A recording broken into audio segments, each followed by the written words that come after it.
Breaking news చూస్తున్నారు.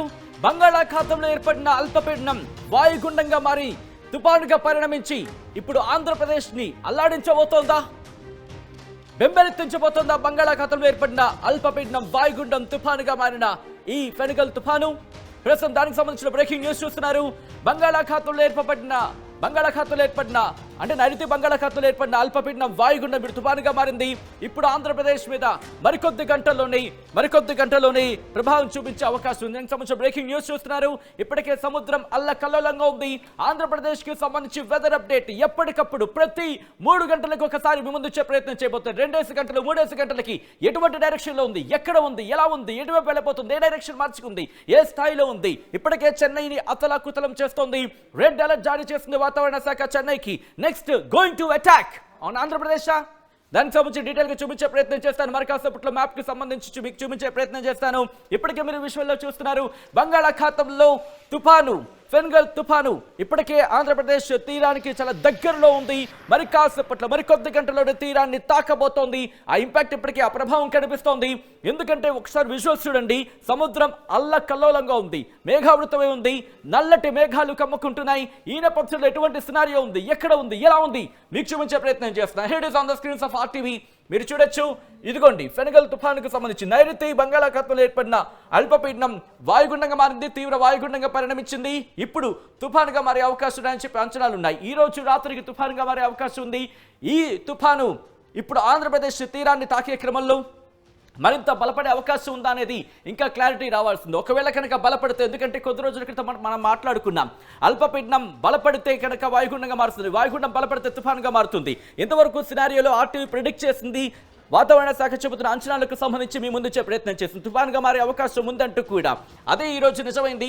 ఈ రోజు తుఫానుగా మారే అవకాశం ఉందని చెప్పి వాతావరణ శాఖ కూడా అంచనా వేయడం జరుగుతోంది. ఈ రోజు రాత్రికి తుఫానుగా మారే అవకాశం ఉంది, తుఫానుగా మారిన అవకాశం ఉందంటూ కూడా వాతావరణ శాఖ అంచనా వేయడం జరుగుతుంది. కానీ ఇంట్రెస్టింగ్, ఇక్కడ డైరెక్షన్ మార్చుకుంటోంది. ఒక డైరెక్షన్ వెళ్ళట్లేదు. ముందుగా పశ్చిమ వాయు దిశగా అనుకున్నారు, కానీ ఆ తర్వాత ఉత్తర వాయు దిశగా మారింది, తర్వాత మళ్ళీ పశ్చిమ వాయు దిశగా వస్తోంది. ఇప్పుడు ఎక్కడ ఉంది మీరు చూడొచ్చు. చెన్నై మీద ఏ స్థాయిలో ఇంపాక్ట్ ఉందనేది, ఇటు రాయలసీమ మీద ఇంపాక్ట్ ఉంటుంది అనుకున్నాం, కానీ ఇప్పుడు కాస్త దక్షిణ కోస్తా ఆంధ్ర, ఉత్తర కోస్తా ఆంధ్ర మీద ఇంపాక్ట్ పడే అవకాశం ఉందని వాతావరణ శాఖ అంచనా వేయడం జరుగుతుంది. ఒకసారి నేను మీకు మార్క్ చేసి చూపించే ప్రయత్నం చేస్తున్నాను. Here is on the screens of RTV. మీరు చూడొచ్చు, ఇక్కడ ఉంది ప్రెసెంట్ ఆ ఇంపాక్ట్. మీరు చూస్తే కనుక ఇదిగో ఇలా మనకు కనిపిస్తోంది.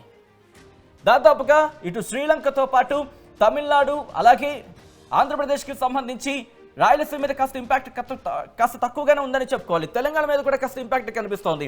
ఈ నేపథ్యంలో ప్రస్తుతం ఎక్కడ ఉంది, ఏ డైరెక్షన్లో వెళుతోంది, ఎలా ఉంది అనేది ఒకసారి నేను మీకు మ్యాప్లో చూపించే ప్రయత్నం చేస్తాను. అంతకన్నా ముందు ఆంధ్రప్రదేశ్కి సంబంధించి డిజాస్టర్ మేనేజ్మెంట్, ఆంధ్రప్రదేశ్ విపత్తు నిర్వహణ శాఖ ట్వీట్ చేయడం జరిగింది. ఆ ట్విట్టర్లో ఈ అంశానికి సంబంధించి పేర్కొనడం జరిగింది.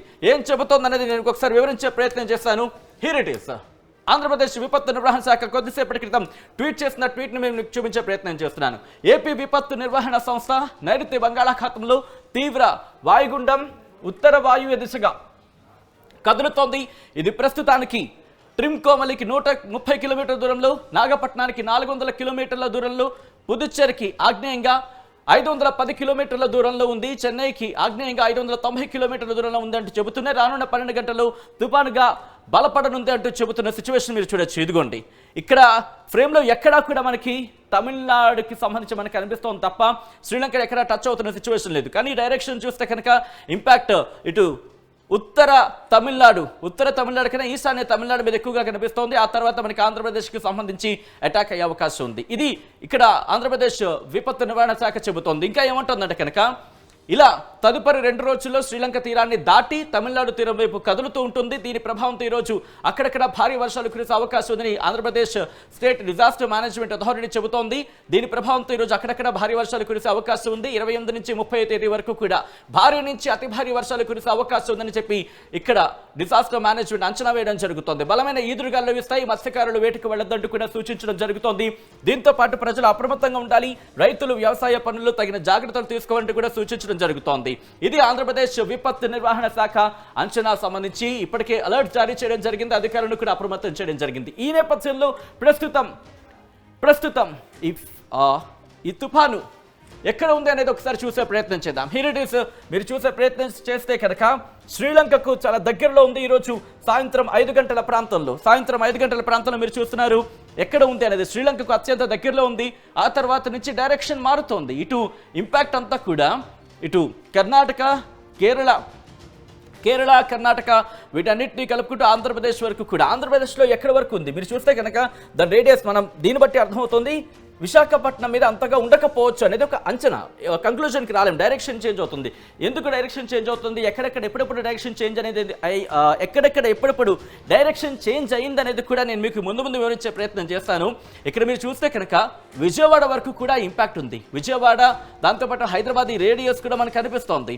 సో ఇంతవరకు ఉండే అవకాశం ఉందా, బిగ్గెస్ట్ క్వశ్చన్ మార్క్. మాట్లాడుకునే ప్రయత్నం చేద్దాం ముందు. కానీ ఇప్పుడు చూస్తే కనుక రేపు కాస్త డైరెక్షన్ ముందుకు వచ్చే అవకాశం కనిపిస్తోంది. చెన్నైని తాకే అవకాశం ఉంది. దాదాపుగా మండే, సండే కూడా ఈ సిచ్యువేషన్ కంటిన్యూ అవకాశం ఉంది అనేది విండీ సాయంతో మనకి అర్థమవుతోంది ఈ డైరెక్షన్స్ చూస్తూ ఉంటే. సో ఇటువంటి సినారియోలో ఇప్పుడు ఏ జిల్లాల మీద ప్రభావం చూపించే అవకాశం ఉంది, ఆంధ్రప్రదేశ్లో ఏ జిల్లాల మీద దీని ప్రభావం ఉంది అనేది కూడా ఒకసారి వాతావరణ శాఖ ఇచ్చిన రిపోర్ట్ని నేను మీకు చూపించే ప్రయత్నం చేస్తాను. ఎందుకంటే డైరెక్షన్స్ ఇలా ఉంది కాబట్టి ఏమైనా చేంజెస్ ఉన్నాయా, చేంజ్ ఓవర్స్ అయ్యే అవకాశం ఉందా, మార్పులు చేర్పులు జరిగే అవకాశం ఉందా, ఎటువంటి అలర్ట్స్ ఉన్నాయనేది నేను మీకు చూపించే ప్రయత్నం చేస్తాను. ముందుగా హియర్ ఇట్ ఈస్. ఉత్తర కోస్తా ఆంధ్రకు సంబంధించి నేను ఇక్కడ ప్రారంభిస్తున్నాను. మీరు చూస్తే కనుక శ్రీకాకుళం, దాంతోపాటు విజయనగరం, విశాఖపట్నం, అనకాపల్లి. మీరు కనుక ఈ రిపోర్ట్ని నిన్నటితో కంపేర్ చేసుకుంటే నిన్న ఉత్తర కోస్తా ఆంధ్ర మీద ఎటువంటి ఇంపాక్ట్ లేదు, దాదాపుగా ఉండకపోవచ్చు అనేది వాతావరణ శాఖ అంచనా. ఉండొచ్చు, బట్ చాలా తక్కువగా ఉండొచ్చు. కానీ ఇప్పుడు మీరు చూస్తే ఈరోజు మారిపోయింది. కారణం ఏంటి, కాస్త ముందుకు వెళ్ళి నేను చెప్పే ప్రయత్నం చేస్తాను ఫస్ట్. ఎందుకంటే చాలామంది మా జిల్లాల మీద ఇంపాక్ట్ ఉందా లేదా అన్నని చాలామంది నేను నాకు కామెంట్స్ చేయడం జరిగింది. ఆ కామెంట్స్ చేశారు, వాళ్ళకి ఒకసారి క్లారిటీ ఇచ్చే ప్రయత్నం చేస్తున్నాను. ఇండివిజువల్గా శ్రీకాకుళానికి సంబంధించి ఈరోజు రేపు ఇంపాక్ట్ ఎక్కువగా ఉండే అవకాశం ఉంది. ఎల్లో అలర్ట్ జారీ చేస్తుంది. దాంతోపాటు పార్వతీపురం మన్యం మీద రేపు దీని ప్రభావం ఉండే అవకాశం ఉంది. అలాగే విజయనగరం మీద ఈ రోజు రేపు ఉండే అవకాశం ఉంది. ఆ తర్వాత ఒక రోజు ఉండే అవకాశం కనిపిస్తోంది వాతావరణ శాఖ చెబుతున్న అంచనా ప్రకారం. విశాఖపట్నం మీద ఈ రోజు నుంచి 4 రోజుల పాటు, ఈ రోజుతో కలిపి 4 రోజుల పాటు ఆ ఎఫెక్ట్ ఉండే అవకాశం ఉంది వాతావరణ శాఖ అంచనా ప్రకారం. అలాగే శ్రీ అల్లూరి సీతారామరాజు డిస్ట్రిక్ట్కి సంబంధించి ఈ రోజు అంతగా ఉండకపోవచ్చు, కానీ రేపు దీని ప్రభావం అంటే తుఫాను ప్రభావం ఉండే అవకాశం ఉందనేది వాతావరణ శాఖ అంచనా వేయడం జరుగుతోంది. అనకాపల్లికి కూడా ఈ రోజుతో కలిపి 3 రోజుల పాటు భారీ వర్ష సూచన జారీ చేసింది. మరి ముఖ్యంగా ఈ రోజు రేపు కాకుండా ఎల్లుండి భారీ వర్షాలకు సంబంధించి వాతావరణ శాఖ అంచనా వేయడం జరుగుతోంది. అంటే ఈ రోజు రేపు కూడా అక్కడక్కడ ఉరుములు మెరుపులతో కూడిన వర్షాలు కురిసే అవకాశం ఉంది. కానీ ఈ రోజు రేపు కాకుండా ఎల్లుండి మాత్రం భారీ వర్ష సూచన జారీ చేస్తుంది. కాకినాడకు సంబంధించి కూడా అంతే. కాకినాడకు కూడా ఈ రోజు రేపు సాధారణంగా ఉండొచ్చు, కానీ ఎల్లుండి ఆ మరునాడు కూడా భారీ వర్ష సూచన జారీ చేస్తుంది వాతావరణ శాఖ. అలాగే ఈస్ట్ గోదావరి, తూర్పు గోదావరి జిల్లాలకు సంబంధించి ఈ తూర్పు గోదావరికి ఈ రోజు రేపు కూడా వర్ష సూచన జారీ చేస్తుంది, ఎల్లో అలర్ట్ జారీ చేస్తుంది. దాంతోపాటు యానాంకి ఈ రోజు రేపు ఆ తర్వాత అంటే ఎల్లుండి సాధారణంగా ఉండొచ్చు, ఆ మర్నాడు మాత్రం భారీ వర్ష సూచన ఉంది. అలాగే అంబేద్కర్ కోనసీమకి ఈ రోజు రేపు కూడా సాధారణ వర్షాలు అంటే సాధారణం అంటే భారీ వర్షాలే అలర్ట్గా ఉండాల్సిన సిచ్యువేషన్. ఎల్లో అలర్ట్ అంటే అలర్ట్గా ఉండాలి, ఒకసారిగా అలర్ట్స్ మారే అవకాశం ఉంటుంది. ఎల్లో అలర్ట్ ఉన్నప్పుడు కాస్త జాగ్రత్తగా ఉండాల్సిన సిచ్యువేషన్ అన్నమాట. అంబేద్కర్ కోనసీమకు ఈ రోజు రేపు ఎల్లో అలర్ట్ జారీ చేస్తుంది. ఆ తర్నాడు అంటే ఎల్లుండి నార్మల్గా ఉంటుంది, ఆ తర్వాత ఆ మర్నాడు మాత్రం భారీ వర్ష సూచన జారీ చేస్తుంది. ఇంట్రెస్టింగ్ యానాంకి అలాగే అంబేద్కర్ కోనసీమకు సంబంధించి. ఏలూరు వెస్ట్ గోదావరికి సంబంధించి ఏలూరు వెస్ట్ గోదావరిలో కూడా ఈ రోజు రేపు కూడా ఉరుములు మెరుపులతో కూడిన వర్షాలు కురుస్తాయంటూ కూడా వాతావరణ శాఖ అంచనా వేయడం జరుగుతుంది. కానీ ఇప్పుడు ఇక్కడి నుంచి మారిపోతుంది. ఇక్కడ దక్షిణ కోస్తా ఆంధ్రకు సంబంధించి మాత్రం భారీ వర్ష సూచన. రిమెంబర్, దక్షిణ కోస్తా వాసులు మాత్రం ఒకసారి 1-2 సార్లు వినే ప్రయత్నం చేయండి. నేను ఇంకోసారి రిపీట్ చేసే ప్రయత్నం చేస్తున్నాను. దక్షిణ కోస్తా ఆంధ్ర వాసులు మాత్రం కాస్త జాగ్రత్తగా ఉండాల్సిన అవసరం కనిపిస్తోంది. ఎందుకు ఏమిటి అనేది రిపోర్ట్ చూసి మీకు అర్థమైపోతుంది. గంటకు 55 నుంచి 75 కిలోమీటర్ల వరకు, రిమెంబర్ గుర్తుపెట్టుకోండి, గంటకు 55 నుంచి 75 కిలోమీటర్ల వేగంతో ఈదురుగాలులతో కూడిన వర్షాలు, ఉరుములు మెరుపులతో కూడిన వర్షాలు కురిసే అవకాశం ఉంది వాతావరణ శాఖ అంచనా వేయడం జరుగుతోంది. ఇది ఎన్టీఆర్ డిస్ట్రిక్ట్ అలాగే కృష్ణాతో పాటు పల్నాడు, గుంటూరు, బాపట్ల వరకు ఉంటే కనుక ఇక్కడి నుంచి మారుతోంది. మళ్ళీ ప్రకాశం నుంచి ఈ పరిస్థితి మారే అవకాశం ఉంది. ఇక్కడ వరకు భారీ వర్షాలు 55 నుంచి 65, 75 కిలోమీటర్ల వేగంతో ఎదురుగాలులతో కూడిన వర్షాలు కురిసే అవకాశం ఉందని వాతావరణ శాఖ అంచనా వేయడం జరిగితే ప్రకాశం నెల్లూరు ఈ రోజు ప్రకాశానికి సంబంధించి ఈ రోజు రేపు ఇలా ఉంటే ఎల్లుండి ఆ మర్నాడు భారీ నుంచి అతి భారీ వర్షాలు ఆరెంజ్ అలర్ట్కి వెళ్ళిపోయిందంటే అర్థం చేసుకోవచ్చు అక్కడ పరిస్థితి ఎంత స్థాయిలో ఉండొచ్చు, వర్షాలు ఏ స్థాయిలో అక్కడ కురవచ్చు అనేది. ఆ తర్వాత నెల్లూరు విషయానికి వస్తే ఈరోజు భారీ వర్షాలు ఉంటాయి. గంటకు 45 నుంచి 65 కిలోమీటర్ల వేగంతో గాలులు వీచే అవకాశం ఉంది. కానీ రేపటి నుంచి గుర్తుపెట్టుకోండి, heavy to very heavy rainfall, భారీ నుంచి అతి భారీ వర్షాలు కురిసే అవకాశం ఉంది. గంటకు 75 కిలోమీటర్ల వేగంతో 75 కిలోమీటర్ల వరకు కూడా వేగంతో గాలులు వీచే అవకాశం ఉంది. ఉరుములు మెరుపులతో కూడిన భారీ నుంచి అతి భారీ వర్షాలు కురిసే అవకాశం ఉందని వాతావరణ శాఖ అంచనా వేయడం జరుగుతోంది. ప్రకాశం, నెల్లూరుకి హై అలర్ట్ అనే చెప్పుకోవాలి. అలాగే కర్నూలు, నంద్యాల, అనంతపురం, శ్రీ సత్యసాయి డిస్ట్రిక్ట్, ఈ 4 జిల్లాలు చూసుకుంటే కనుక గంటకు 75 కిలోమీటర్ల వరకు కూడా గాలులు వీచే అవకాశం ఉంది.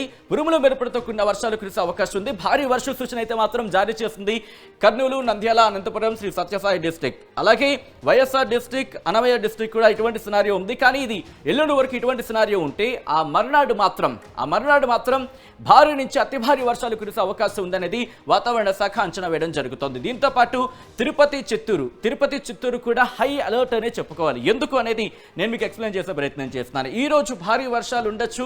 గంటకు 45 నుంచి 65 కిలోమీటర్ల వరకు కూడా గాలులు వీచే అవకాశం ఉంది. గాలులతో కూడిన వర్షాలు కురిసే అవకాశం ఉంది. ఉరుములు మెరుపులు గంటకు 45 నుంచి 65 కిలోమీటర్ల వేగంతో గాలులు వీచే అవకాశం ఉందని వాతావరణ శాఖ అంచనా వేయడం జరుగుతోంది. కానీ రేపటి నుంచి చూసుకుంటే 3 రోజుల పాటు, రేపటి నుంచి రేపు, ఎల్లుండి, ఆ మర్నాడు 3 రోజులు కూడా భారీ నుంచి అతి భారీ వర్షాలు కురిసే అవకాశం ఉందని వాతావరణ శాఖ అంచనా వేయడం జరుగుతోంది. ఎందుకు ఇటువంటి చేంజ్ ఓవర్, నిన్నటికి ఈ రోజుకి ఎందుకు ఇటువంటి మార్పు అనేది ఇప్పుడు నేను మీకు మ్యాప్లో ఎక్స్ప్లెయిన్ చేస్తాను with the help of Zoom.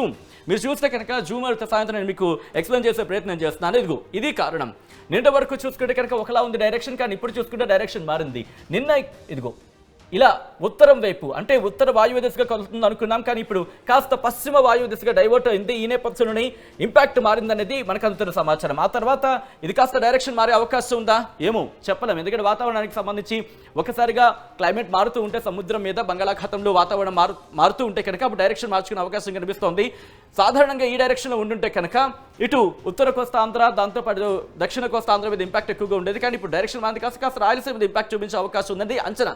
కానీ ఇది డైరెక్షన్ మళ్ళీ ఇటు ఉత్తర వాయు దిశగా వెళ్ళొచ్చు అంటూ కూడా ఇంకొక అంచనా ఉంది. ఇలా అంచనాలు మారుతూ ఉన్నాయి. ఈ నేపథ్యంలోనే ఇప్పుడు భారీ వర్ష సూచన అనేది ఇటు తమిళనాడుతో పాటు ఆంధ్రాకి సంబంధించి కూడా ఆ చేంజ్ ఓవర్స్ కనిపిస్తున్నాయి. నిన్నటి నుంచి మీరు చూస్తే కనుక ఒక్కసారిగా దక్షిణ కోస్తా ఆంధ్రకు, అలాగే ఉత్తర కోస్తా ఆంధ్రకు హై అలర్ట్ ఉంటే, మరో పక్క ఇప్పుడు రాయలసీమకు కాస్త డల్ అయిన సిచ్యువేషన్, అటువంటి ఫ్లక్చువేషన్స్ కనిపిస్తున్నాయి. సో ఈరోజు రాత్రికి ఒక క్లారిటీ వచ్చే అవకాశం ఉంది. ఎందుకంటే తుఫాను తీరాన్ని తాకపోతోంది. తాకిన తర్వాత దాదాపుగా చేంజ్ ఓవర్స్ ఉండవు. ఒకవేళ అప్పుడు ఉంటే కనుక ద బిగ్గెస్ట్ క్వశ్చన్ మార్క్ అప్పుడు. బట్ ఇప్పుడు సినారియో చూసుకుంటే గంటకు 55 కిలోమీటర్ల వేగంతో ప్రస్తుతం ఇది తమిళనాడు తీరానికి దగ్గరగా రాబోతోంది. శ్రీలంకకు దూరాన్ని ఉంది. ఇటు తమిళనాడుకు సంబంధించి ఇప్పటికే చూస్తున్నారు ఇంపాక్ట్. చిదంబరం కావచ్చు, కడలూరు కావచ్చు, చెన్నై కావచ్చు, ఇక్కడ ఇంపాక్ట్ చూపిస్తోంది. కోస్టల్ ఏరియాస్లో, తమిళనాడు కోస్టల్ ఏరియాస్లో ఇంపాక్ట్ చూపిస్తోంది. ఆ తర్వాత ఎలా ఉండే అవకాశం ఉంది అనేది ఒకసారి నేను మీకు ప్లే చేసి చూపించే ప్రయత్నం చేస్తాను. ఎలా మారే అవకాశం ఉంది, ఎప్పుడు సిచ్యువేషన్ కాస్త డిటోరియేట్ అవ్వచ్చు, ఎప్పుడు మరింత ఇబ్బందికరంగా మారచ్చు అనేది ఒకసారి నేను మీకు చూపించే ప్రయత్నం చేస్తున్నాను. ఒకసారి ప్రిడిక్షన్కి సంబంధించి చూసే ప్రయత్నం చేస్తున్నాం. ఇక్కడ ఈరోజు రాత్రి దాదాపు 10-11 కూడా దాటేసింది. అంటే రేపు ఇంపాక్ట్ మనకి ఎక్కువ కనిపిస్తుంది. రేపటి నుంచి మనకి ఫస్ట్ చెన్నై, అలాగే తిరుపతి, నెల్లూరు అక్కడ ఇంపాక్ట్ ఉంటుంది. ఆ తర్వాత మనకి ఇటు కోస్టల్ ఆంధ్ర మీద ఇంపాక్ట్ చూపించే అవకాశం ఉంది. దాదాపుగా రేపు మధ్యాహ్నం నుంచి కూడా ఇంపాక్ట్ ఎక్కువగా ఉండే అవకాశం కనిపిస్తోంది. ఇటు నెల్లూరు, చిత్తూరుకి సంబంధించి ఇంపాక్ట్ ఎక్కువగా ఉంది. ఆ తర్వాత మారే అవకాశం ఇక్కడ మీరు చూడొచ్చు. నెల్లూరు, తిరుపతి మీద ఆ ప్రభావం స్టార్ట్ అవుతుంది. ఎల్లుండి మాత్రం ఇటు ఆంధ్రప్రదేశ్ వ్యాప్తంగా ఆ సిచ్యువేషన్, ఎందుకంటే దాదాపుగా తీరాన్ని తాకిన తర్వాత ఆంధ్రప్రదేశ్ మీద దీని ప్రభావం ఎక్కువగా ఉంటుంది. నెల్లూరు, చిత్తూరు మీద ఎక్కువగా ఉంటుంది. దాంతోపాటు విశాఖపట్నం వరకు కూడా ఆ సిచ్యువేషన్ కంటిన్యూ అవకాశం ఉంది. ఇది దీనికి సంబంధించి. దాంతోపాటు వాతావరణ శాఖ అంచనాకి సంబంధించి మనం మాట్లాడుకున్నాం. ఇప్పటికే ఎల్లో అలర్ట్ జారీ చేస్తుంది భారతదేశ వ్యాప్తంగా చూసినప్పుడు. దాంతోపాటు 28-29 ఆరెంజ్ అలర్ట్ జారీ చేస్తుంది. అలాగే ఇటు 30-31 కూడా, దాదాపుగా 30 వరకు కూడా ఆరెంజ్ అలర్ట్ కంటిన్యూ అవుతుందంటే అర్థం చేసుకోవచ్చు. ఈ నేపథ్యంలో స్కైమేట్ కాస్త అథెంటిక్గా భావించడం జరుగుతుంది. స్కైమేట్ ఏం చెబుతుంది అనేది ఒకసారి చూసే ప్రయత్నం చేద్దాం. స్కైమేట్ ఏం చెప్తుందంటే కనుక 26వ తారీఖు ఈరోజు ఇటు శ్రీలంక, అలాగే తమిళనాడు మీద ఇంపాక్ట్ చూపించే అవకాశం ఉంది. దాంతోపాటు రాయలసీమ మీద మనం మాట్లాడుకున్నట్టుగా రాయలసీమతో పాటు దక్షిణ కోస్తా ఆంధ్ర మీద కాస్త ఇంపాక్ట్ చూపించే అవకాశం ఉందని ప్రిడిక్ట్ చేయడం జరుగుతుంది. అటువైపు వెళ్తున్నాను. ఒకసారి వెళ్ళి నెక్స్ట్ డేస్లో ఎలా ఉండబోతుంది అనేది చూపించే ప్రయత్నం చేస్తాను. Here it is on RTV screen. 27వ తారీఖున ఎలా ఉండబోతోంది? 27వ తారీఖున తమిళనాడు వ్యాప్తంగా భారీ వర్ష సూచన అనే చెప్పుకోవాలి. అతి భారీ వర్షాలు కూడా కురిసే అవకాశం ఉంది. దాంతోపాటు 28వ తారీఖున వస్తే కనుక 28వ తారీఖున ఆంధ్రప్రదేశ్ తీరానికి చాలా దగ్గరగా సమీపానికి రాబోతోంది తుఫాను. ఆ ఇంపాక్ట్ మనం చూడొచ్చు. దాంతోపాటు 29న ఇటు ఆంధ్రప్రదేశ్ రాయలసీమతో పాటు ఉత్తర కోస్తా ఆంధ్రాకి ఇంపాక్ట్ ఎక్కువగా ఉంది. నెల్లూరు చిత్తూరుకి సంబంధించి చూపించడం జరుగుతుంది. అలాగే ఇటు ఉత్తర కోస్తా ఆంధ్రాకు సంబంధించి ఇంపాక్ట్ ఉండే అవకాశం ఉందని స్కైమెట్ ప్రిడిక్ట్ చేయడం జరుగుతోంది. దాంతోపాటు 30వ తారీఖున కూడా ఇటు ఆంధ్రప్రదేశ్ వ్యాప్తంగా విస్తారంగా వర్షాలు కురిసే అవకాశం ఉందని వాతావరణ శాఖ చెబుతోంది. ఆ తర్వాత ఇటు తెలంగాణ మీద చాలా తక్కువగా ఉందని చెప్పుకోవచ్చు తెలంగాణకు సంబంధించి. ఆ తర్వాత 1వ తారీఖు వరకు కూడా ఈ సిచ్యువేషన్ కంటిన్యూ అవకాశం ఉంది. 2వ తారీఖున కూడా వర్షాలు కంటిన్యూ అవ్వచ్చు. 3వ తారీఖున కూడా కంటిన్యూ అవ్వచ్చు. ఓ మై గాడ్, 4వ తారీఖున కూడా కంటిన్యూ అవ్వచ్చు అంటూ కూడా ప్రిడిక్ట్ చేయడం జరుగుతుంది. 5వ తారీఖు వరకు కూడా క్లైమేట్ అయితే మాత్రం దాదాపుగా 5వ తారీఖు వరకు కూడా వర్షాలు మెండుగా పడే అవకాశం ఉందని ఇక్కడ దీనికి సంబంధించి ఎక్స్పెక్ట్ చేయడం జరుగుతోంది. ఒకసారి విజువల్స్ మీరు చూస్తున్నారు. శ్రీలంకలో ఎటువంటి పరిస్థితి ఉంది అనేది ఇప్పటికీ తుఫాను ప్రభావం శ్రీలంక మీద కూడా ఉంది. శ్రీలంక మీద టచ్ అయింది. ఆ తర్వాత తమిళనాడు మీద కూడా ఇప్పుడు ఇంపాక్ట్ చూపిస్తోంది. ఆంధ్రప్రదేశ్లో క్లైమేట్ మారిన సిచ్యువేషన్ చూస్తున్నారు. ఎందుకంటే శ్రీలంక మీద ఇప్పటికీ ఆ ప్రభావం చూపించింది. శ్రీలంకను దాటేస్తుంది, తమిళనాడుకి టచ్ అవుతోంది. ఆ తర్వాత ఆంధ్రప్రదేశ్ అంతే. సో ఆ విజువల్స్ మీరు చూస్తున్నారు, ఎక్కడెక్కడ ఎటువంటి సినారియో ఉంది అనేది. ఈ నేపథ్యంలో ఆంధ్రప్రదేశ్లో ఏ ప్రాంతాల మీద ఏ స్థాయిలో ప్రభావం చూపించే అవకాశం ఉంది, ఎటువంటి అలర్ట్స్ జారీ చేస్తుంది వాతావరణ శాఖ, మా ప్రతినిధి వర్మ ఆంధ్రప్రదేశ్ మరి ముఖ్యంగా భారత వాతావరణ శాఖ విశాఖపట్నం కేంద్రంగా పనిచేస్తుంది. అక్కడ అధికారులతో మాట్లాడారు. వాతావరణ శాఖ అధికారులతో మా ప్రతినిధి వర్మ మాట్లాడారు. వాళ్ళు ఏమంటున్నారో చూద్దాం. బంగాళాఖాతంలో ఏర్పడిన తీవ్ర వాయుగుండం క్రమంగా పుంజుకుని తీవ్ర తుఫానుగా కూడా మారే అవకాశాలు ఉన్నాయని చెప్తున్నారు. ప్రస్తుతం బంగాళాఖాతంలో శ్రీలంకకి ట్రింకోమలి దగ్గర 120 కిలోమీటర్లలో కేంద్రీకృతమైన వాతావరణ హెచ్చరికలు ఎలా ఉన్నాయని చెప్పడానికి మనతో పాటు విశాఖ వాతావరణ శాఖ అధికారి జగన్నాథ్ కుమార్ ఉన్నారు. సార్ చెప్పండి, ప్రస్తుతం ఎక్కడ కేంద్రీకృతమైంది, ఎప్పటిలోగా ఇది తీరం దాటే అవకాశం? నైరుతి బంగాళాఖాతంలో ఉన్న తీవ్ర వాయుగుండం గడిచిన కొన్ని గంటల్లో ఉత్తర వాయువ్య దిశలో ప్రయాణించి ఇప్పుడు ఈరోజు అనగా 27వ తేదీ ఉదయం 8:30 నైరుతి బంగాళాఖాతంలో తీవ్ర వాయుగుండంగానే కొనసాగుతుంది. ఇది ప్రస్తుతం 8.5 డిగ్రీల ఉత్తర అక్షాంశం, 82.3 డిగ్రీల తూర్పు రేఖాంశం వద్ద అనగా చెన్నైకు దక్షిణ ఆగ్నేయ దిశలో 550 కిలోమీటర్ల దూరంలో ఉంది. కరైకలకు 370 కిలోమీటర్ల ఆగ్నేయ దిశలో ఉంది. తరువాత పుదుచ్చేరికి 470 కిలోమీటర్ల దూరంలో ఆగ్నేయ దిశలో ఉంది. శ్రీలంకలోని ట్రింకోమలైకి 120 కిలోమీటర్ల దూరంలో తూర్పు ఆగ్నేయ దిశలో కేంద్రీకృతమై ఉంది. ఈ కేంద్రీకృతమైన తీవ్ర వాయుగుండం రాగల 12 గంటలలో ఉత్తర వాయువ్య దిశలోనే పయనించే అవకాశం ఉంది. 12 గంటల్లోనే అది తీవ్ర వాయుగుండం నుంచి చక్రవాతం లేదా సైక్లోన్గా మారే అవకాశం ఉంది. ఈ చక్రవాతం లేదా సైక్లోన్ తదుపరి 2 రోజుల్లో తీరాన్ని విడిచి తమిళనాడు వైపు ప్రయాణించే అవకాశం ఉంది. దీని ప్రభావం వలన రాబోయే రోజుల్లో వాతావరణ మార్పులు ఏ విధంగా ఉంటాయో ఇప్పుడు చెప్పుకున్నాం. ముఖ్యంగా దక్షిణ కోస్తా జిల్లాల్లో ఈరోజు అనగా 27వ తేదీన కొన్ని చోట్ల తేలికపాటి నుంచి మోస్తరు వర్షపాతం, రేపు అనగా 28వ తేదీన ఎక్కువ చోట్ల తేలికపాటి నుంచి మోస్తరు వర్షపాతం, 29, 31వ తేదీ డిసెంబర్ నాటికి అధికమైన చోట్ల తేలికపాటి నుంచి మోస్తరు వర్షపాతం నమోదయ్యే అవకాశం ఉంది. డిసెంబర్ 2, 3 తేదీల్లో ఎక్కువ చోట్ల తేలికపాటి నుంచి మోస్తరు వర్షపాతం నమోదయ్యే అవకాశం ఉంది. ఉత్తర కోస్తా జిల్లాల్లో ఈరోజు ఐసోలేటెడ్ లేదా 1-2 చోట్ల, రేపు కొన్ని చోట్ల, ఎల్లుండి ఎక్కువ చోట్ల, 30వ తేదీ నాటికి అధికమైన చోట్ల పెరిగి అక్కడి నుంచి క్రమేపీ తగ్గుతూ వచ్చి 1-2 చోట్లకు 2వ తేదీ నాటికి వర్షపాతం నమోదయ్యే అవకాశం ఉంది. అయితే భారీ వర్షపాతాలు కూడా నమోదయ్యే అవకాశం ఉంది. 1వ రోజు అనగా ఈరోజు దక్షిణ కోస్తా జిల్లాల్లో నెల్లూరు మరియు తిరుపతి జిల్లాల్లో 1-2 చోట్ల భారీ వర్షపాతం నమోదయ్యే అవకాశం ఉంది. రేపు అనగా 28వ తేదీన నెల్లూరు, చిత్తూరు, తిరుపతి జిల్లాల్లో 1-2 చోట్ల భారీ నుంచి అతి భారీ వర్షపాతాలు, ప్రకాశం, అన్నమయ్య, వైఎస్ఆర్ కడపలో 1-2 చోట్ల భారీ వర్షపాతం రేపు నమోదయ్యే అవకాశం ఉంది. ఎల్లుండి అనగా 29వ తేదీన నెల్లూరు, ప్రకాశం, తిరుపతి, చిత్తూరు జిల్లాల్లో 1-2 చోట్ల భారీ నుంచి అతి భారీ వర్షపాతం, అన్నమయ్య, వైఎస్ఆర్ కడప, కాకినాడ, అనకాపల్లి అండ్ విశాఖపట్నం జిల్లాలో 1-2 చోట్ల భారీ వర్షపాతం నమోదయ్యే అవకాశం ఉంది. డే 4 లేదా 4వ రోజు 30వ తేదీన నెల్లూరు, ప్రకాశం, తిరుపతి, చిత్తూరు, అన్నమయ్య, వైఎస్ఆర్ కడప జిల్లాల్లో 1-2 చోట్ల భారీ వర్షపాతం. శ్రీ సత్యసాయి, బాపట్ల, కోనసీమ, అంబేద్కర్, కాకినాడ, విశాఖపట్నం, విజయనగరం, శ్రీకాకుళం జిల్లాల్లో 1-2 చోట్ల భారీ వర్షపాతం నమోదయ్యే అవకాశం ఉంది. ఈ ప్రభావం వలన గాలులు కూడా తీవ్రత పెరిగే అవకాశం ఉంది. ముఖ్యంగా సౌత్ కోస్టల్ ఆంధ్రప్రదేశ్ జిల్లాల్లో భూ ఉపరితలంపై 45 నుంచి 55 కిలోమీటర్ల వరకు గాలులు వీచే అవకాశం ఉంది.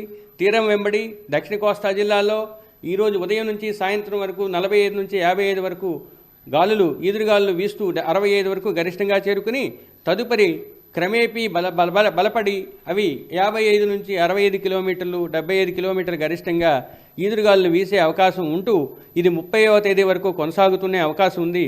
తదనుగుణంగా మత్స్యకారులకు హెచ్చరికలు జారీ చేయడం జరిగింది.